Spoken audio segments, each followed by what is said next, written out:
What's up guys, my name is Ace, and the brand new sniper rifle, the ZRG 20mm, is now in Warzone. I already covered it for multiplayer in yesterday's video. However, basically none of those stats carry over to Warzone. It is a completely different gun in Warzone. So in today's video, I'm going to be breaking down all of the important stats of this and sharing my opinion on this gun. I've seen a lot of mixed reviews, some people saying it's incredible, it's going to be the new top tier sniper, and then other people saying it's absolutely horrible. So let's look at the objective data and just put this to the test. And the first thing I want to take a look at is the damage. Personally, with a 20mm sniper rifle, I thought this was going to deal a massive amount of damage to the body. However, it just doesn't. Our base damage is only 91, which is in line with the AX50 or the HDR. Our lower torso damage is 117, and then our upper torso damage is 126. So this is actually far less damage than you deal to the upper torso compared to a Kar 98 or an SPR. Now, of course, for headshot damage, we do deal at least 250 damage, therefore it will always be a one-hit kill against a fully armored player as long as you're not shooting through something. So that was the first thing that surprised me quite a bit. I honestly didn't expect this to deal less damage to the body than a Kar 98 or an SPR, since it's a 20mm anti-material rifle. But in either case, let's move on to the next stat. This is rate of fire, and our rate of fire isn't great. It's actually significantly better than in multiplayer, but it's still only 43 rounds per minute, which is pretty much right in line with a Kar 98. Now, I did have somebody tweet me yesterday mentioning that the rate of fire was the best in the sniper category, and apparently this was coming from JGod. So I did go and check out his video. He got 53 rounds per minute. I double and triple checked the data here, and then I also put this side by side against a Kar 98. And unless this changed with some kind of a quick hotfix or something, it appears JGod made a mistake here with his rate of fire calculation. And this isn't a knock on him at all. People make mistakes. I make mistakes all the time. Just want to make sure you guys have the correct info. And the accurate rate of fire is 43 rounds per minute. That's the base rate of fire. Then with the rapid fire barrel, it will increase to 45 rounds per minute, which is pretty negligible. And the Sigma Special gives you a 44 round per minute rate of fire, which again, it's completely negligible. You can hardly even notice a difference here. But moving on to the next stat that's extremely important for sniper rifles, this is bullet velocity. And in Cold War's multiplayer, the ZRG has an incredible base bullet velocity, which unfortunately didn't carry over to Warzone. Our base bullet velocity is only around 675 meters per second, which by the way isn't terrible for sniper rifles, it's just not nearly as good as the multiplayer version of this gun. Then you can see with the extended barrel, we get a very slight boost to our bullet velocity, but hardly even noticeable. Cavalry Lancer and rapid fire don't give us any boost at all as far as I can tell. The combat recon gives us the best boost at 930 meters per second, and therefore I do recommend using this one if you're going to be using this gun. And then we have the ultralight, which slows our bullet velocity down. Absolutely stay away from that one. And the Sigma Special gives us the same boost to our bullet velocity as the extended barrel. As for the muzzle attachments that impact our bullet velocity, for the sound moderator, it drops our bullet velocity down to 540 meters per second, so stay far away from that one. That's an extremely slow bullet velocity for a sniper rifle.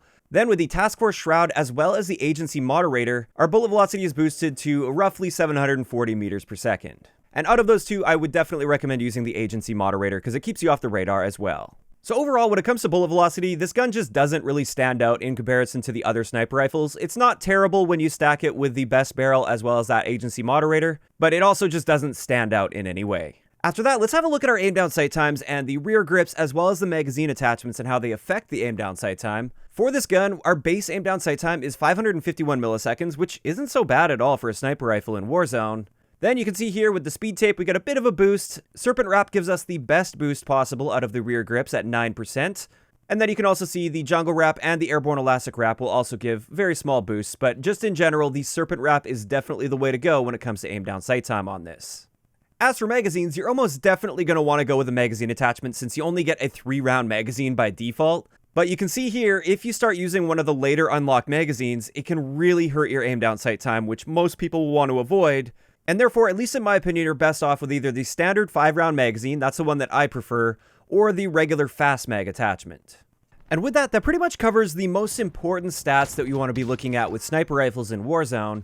And after looking at all of this gun just doesn't stand out in any way as far as I can tell. I don't see any real reason to use this over like a Kar 98 or an SPR, or even some of the actual sniper rifles like the Tundra, the HDR, or the AX50. And don't get me wrong, I'm not saying this sniper rifle is really bad or completely unusable. I just don't really see a place for it. I don't see why you would choose it over anything else that we already have in the game.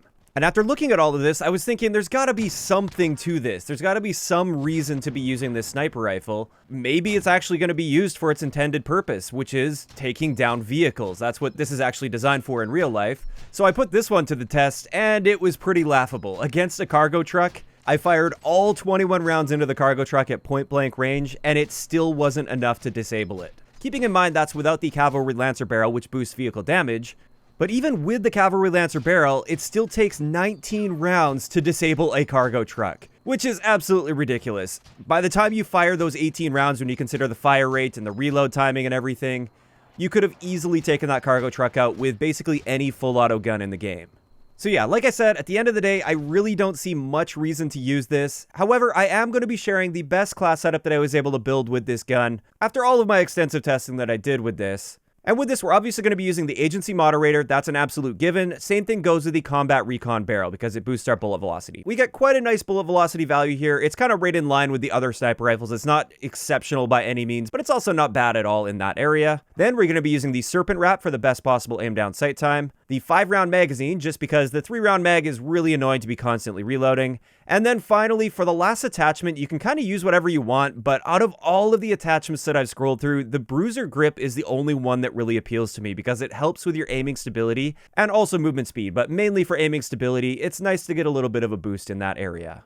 And it's worth noting with this build, our aim down sight time is 600 milliseconds, which isn't terrible, but it's also not like really fast. It's not competing with an SPR or a Kar 98. So yeah, that's pretty much it for this sniper rifle. Unfortunately, it just doesn't stand out. It's not very good, and it doesn't do what I thought it should do. As a 20mm sniper rifle, I was hoping this would open up some opportunities for them to try something a little bit different, try something new that would actually feel unique and have a good place in the game. One example of a cool way they could have balanced this, at least in my eyes, is keep the fire rate from multiplayer painfully slow, like 27 rounds per minute. That's a very, very slow fire rate, way slower than all of the other bolt-action rifles. And then also give it a really slow aim down sight time, and in exchange for that, give it the highest possible body shot damage out of any gun in the game. I'm not saying you should be able to get a one-shot kill to the body against a fully plated enemy, but maybe make it deal 200 damage to the upper torso. This means if somebody's only got 2 armor plates equipped and you manage to hit an upper torso shot, then you can maybe get a one-shot kill against them.